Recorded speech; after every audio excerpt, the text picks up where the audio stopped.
আসসালামু আলাইকুম, কেমন আছেন সবাই? আশা করি সবাই ভালো আছেন, সুস্থ আছেন। মনের শান্তির জন্য আপনার ঘোরা উচিত।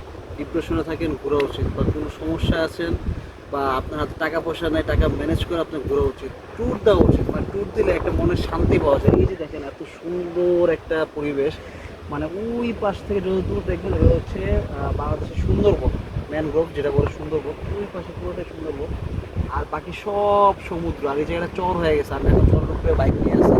এখন জায়গাটা দেখেন কত সুন্দর, এবং ওই পাশে সব ঝাউবন, এই পাশে সব সুন্দর লাগতেছে আসলে।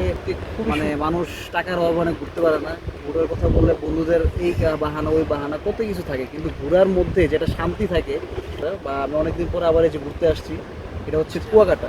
একদম বাংলাদেশ একদম শেষ প্রান্তের দিকে আসছি, এই পাশ থেকে এখানে চর হয়ে গেছে পুরোটা।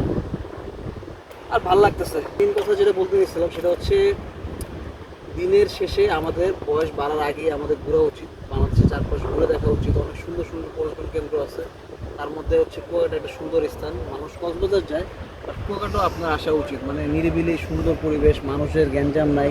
কক্সবাজার ওয়ান কাইন্ড অফ একটা নিউ মার্কেট হয়ে গেছে। বাট কক্সবাজার থেকে যদি সেন্ট মার্টিন যান সেটা ঠিক আছে, বাট কুয়াকাটাটা খুব রিল্যাক্স, ট্যুরিস্ট স্পট হিসেবে অনেক ভালো এবং খুব সিকিউর অ্যান্ড সেফ। সো আপনারা মাস্ট বি কুয়াকাটা আসবেন, ঘুরে যাবেন এবং এত সুন্দর পরিবেশটা এনজয় করবেন। এবং শীতের কালে একটু বেশি মানুষ ঘুরে, বাট বর্ষাকালে আসলে আরও বেশি সুন্দর সুন্দর দেখতে পাবেন। ওকে, আল্লাহ হাফেজ।